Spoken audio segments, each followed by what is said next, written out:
So I know I talk way too much about Uniqlo, which is why today we'll be checking out some Korean fast fashion brands to see if they are any good, because judging by their websites, they definitely give off fast fashion vibes, so I don't have high hopes for their quality, but maybe I'm wrong. We'll see. Let's get to it.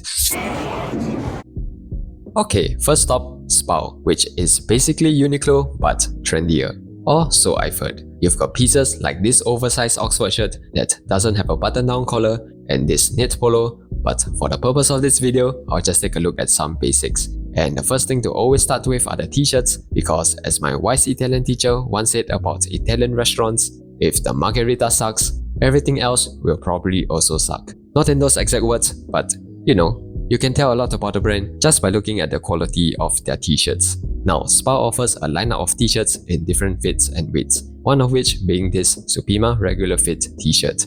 It's 15,900 won, so cheaper than the Uniqlo Supima tee. The cotton on this has a silky smooth end, though it's on the thin side, so more of a summer tee.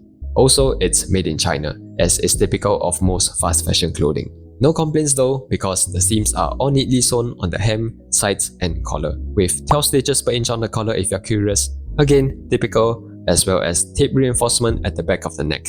True to its name, the tee has a regular fit with sleeves that are longer than usual. Not sure how I feel about it. The length looks okay untucked, but it's also long enough to be tucked in, and most importantly, the collar sits nice and snug around my neck, and I think the relatively taller collar band looks flattering. Overall, it's a decent t-shirt for what it is, unlike the next tee, the cool cotton loose fit t-shirt.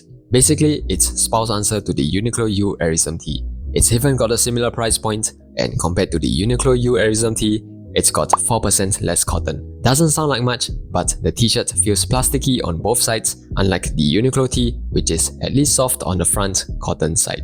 Construction-wise, the cover stitch is poorly finished, with the hem on the verge of fraying.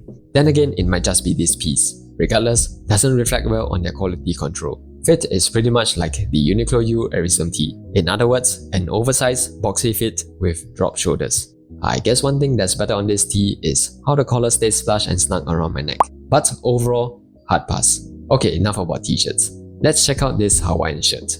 It's made from 100% cotton. Nothing noteworthy in terms of hand feel and looks fairly breathable under the light. The buttons unshanked, but otherwise look pretty nice despite them being plastic.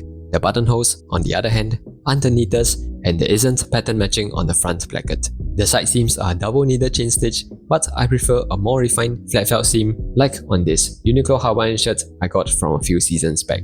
Ditto on the armholes, and I wouldn't say the relatively tall hem allowance is a flaw, but something shorter always looks more refined to me. The fabric reinforcement is well adhered to the placket and collar, which prevents the shirt from being too floppy. Unfortunately, the smaller size is an M, but if you're wondering, this is how it looks on an XS body. Obviously, it's too big, and even if it fits, 49,900 won is way too steep for a mediocre shirt. Okay, next, the jeans. They come in 4 fits, and the pair I'm checking out are the tapered jeans in cream. It's 98% cotton, 2% stretch, feels fuzzy and rough on the outside, and a bit softer on the inside. At 39,900 won, the construction is what you expect at that price point. Nothing more, nothing less.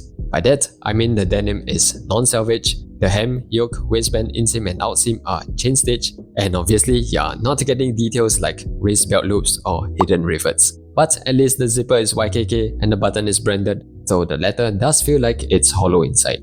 Like many other more brand jeans, the coin pocket is too small to even slot in the card, and the messy looking fly isn't a sight to behold. But I don't think they'll compromise on the durability, so I'll let that slide.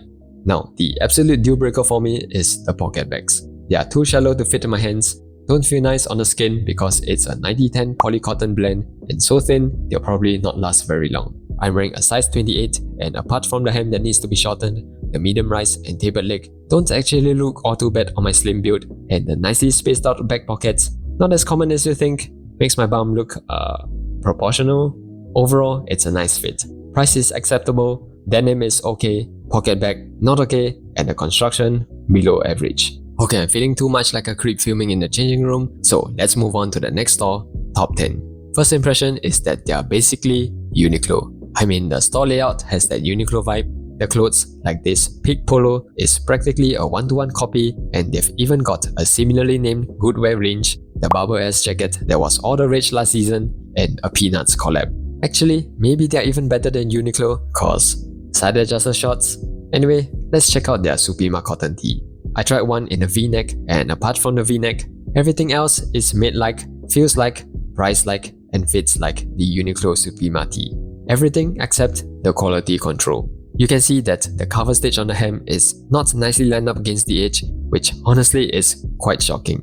No issues with the side seam and collar though, so hopefully this is just a one-off oversight. Moving on, the Hawaiian shirt.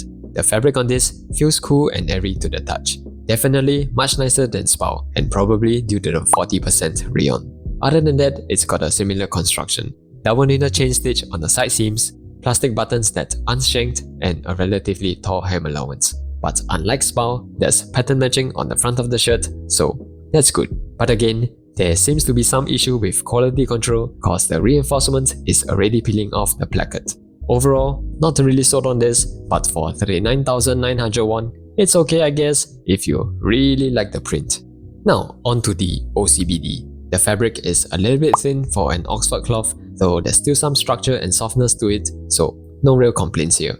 Construction is also average. You've got plastic buttons that unshanked, cleanly sewn buttonholes, double needle chain stitch on the sides, and generally neat stitching all around. A locker loop would have been more true to an authentic OCBD, and an extra cuff button, like on the Uniqlo Oxford shirt, would have been nice, but I don't know, probably a cost-cutting move. Anyway, can't forget about the collar roll, which on this shirt is somewhat there. Not the worst I've seen, and neither is it a deal breaker, but with the smaller size being a medium and it practically costing the same as Uniqlo, I'm inclined to go with the latter. Okay, and finally, these tapered jeans. At 59,900 won, it's definitely overpriced. There's polyester in the denim, polyester in the pocket bags, same old small coin pocket issue, the button, even though branded, feels light and cheap, and the fly is not so cleanly constructed. But if you can look past all that and the vanity sizing, then the fit is actually quite nice, especially if you're slim and short like me. Now, I think the most unique detail on this is the almost straight yoke. Not only does it create a boxier look on my butt, which is my preference, but the pockets are also placed higher as a result, thus elongating the leg line. Okay, so got these two Snoopy graphic tees from Top 10 cause, you know, I'm into Snoopy graphic tees. Now, what do I think of the brands? Well, obviously I can't speak for their long-term durability, but based on what I've seen, I'm not too impressed. On both brands, quality control is a hit or miss, materials used range from okay to cheap, and practically nothing fits on my excess body. Style-wise, Spao has more trendy pieces, while Top 10 is more basic, and I don't have the data to back this up, but I somehow have the impression that Spao is more pricey across the board. So overall, which do I prefer? Well, as a Uniqlo fanboy, you already know my answer is Top 10. But really, I won't bother to shop at other stores if I'm ever back in Korea, because why would I when Uniqlo is better for me in every way? So to the Uniqlo employee watching this, maybe hit me up with a sponsorship deal, and for the rest of you still here, thanks for watching. Until next time, stay sato.